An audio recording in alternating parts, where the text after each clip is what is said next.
السلام عليكم ورحمة الله وبركاته. ازيكم عاملين ايه؟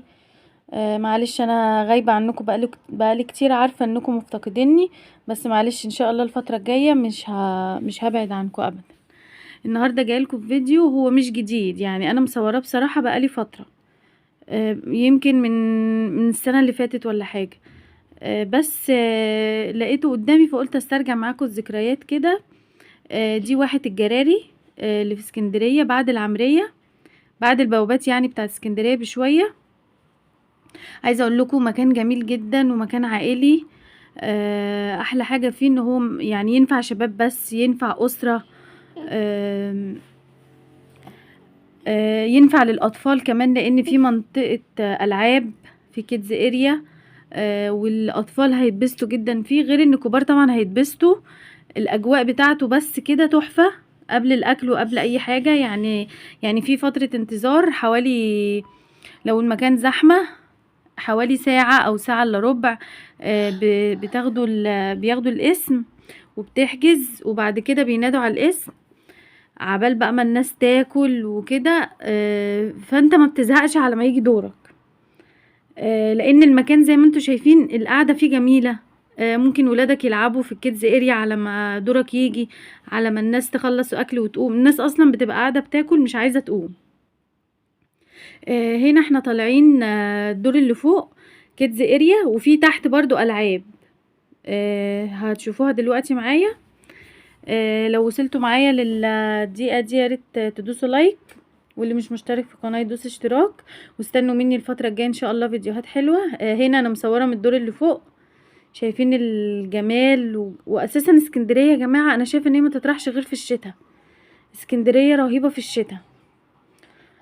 في الصيف بتبقى زحمة قوي قوي قوي قوي، يعني اكيد المكان ده لو كان في الصيف كان هيبقى زحمة اكتر من كده بكتير. يعني انا اكلت في واحد خطاب اللي في الشيخ زايد، ورحت واحة الجراري. بصراحة واحة الجراري احلى بكتير، احلى بكتير، والاكل احلى بكتير، والاجواء احلى وفي برضو كيدز اريا في واحد خطاب، بس انا حبيت واحة الجراري اكتر.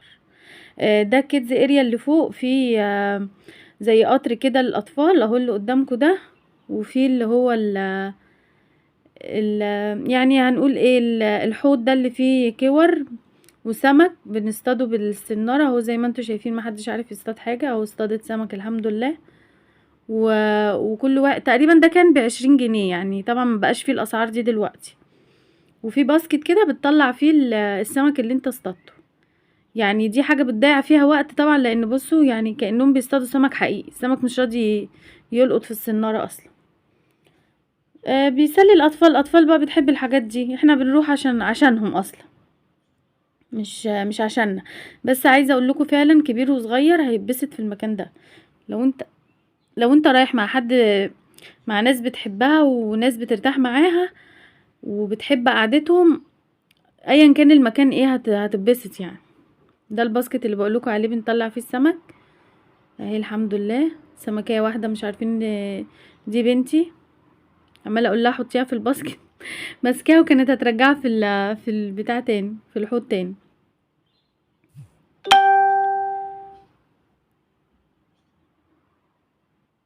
تحت بقى في العربيات اللي هي بالكهرباء، الحاجات اللي بتلف في مكانها دي بالكهرباء.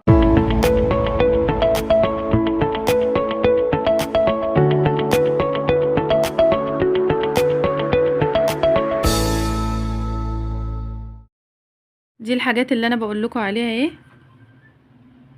هي مربوعة كده برضو تحت.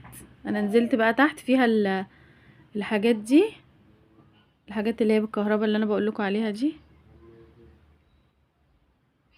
اهي زي ما انتوا شايفين.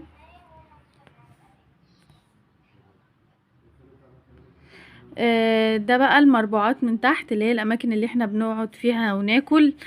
وفي طبعا مكان فيه اللي مش حابب يقعد في مربوعة، يعني يقعد على الشيلة القعدة العربي اللي في الارض دي، في ترابيزات والكلام ده يعني. بس هو الصراحة احلى حاجة فيها ان احنا نقعد في مربوعة، يعني تاخد الجو كامل، نقلع الكوتشيهات وندخل جوه.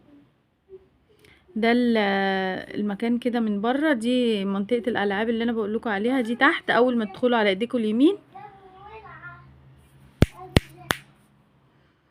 دي بتتحط فيها فلوس وتنزل اللي هي كندر دي للاطفال، برضو بيفرحوا بيها جدا.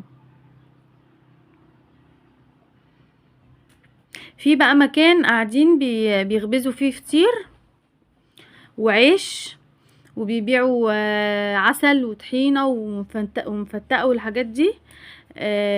وفي ايه تاني، وفي بيبيعوا الشاي الزردة اللي هو الشاي اللي هنشوفه دلوقتي مع بعض. هناك يا جماعة الاكل بجد رهيب رهيب. الحمام انا مش باكله عند حد اصلا، بحب الحمام بتاع البيت. الحمام هناك جميل جدا. الموزة بالرز البسمتي تحفة. الشاي ده طبعا ممكن اشرب منه بردين لوحدي، بيبقى نازل معاه نعناع وقرنفل وكده، بس هو في الغالب بيبقى نعناع يعني. وطبعا الكنافة بتاعتهم رهيبة، كنافة على الفحم معمولة بالسمنة البلدي. الجو هناك جميل بجد يا جماعة، حاولوا تجربوا وتروحوا. ولو عجبكم الفيديو ما تنسوش تضغطوا لايك واشتراك في القناة. باي باي. باي باي.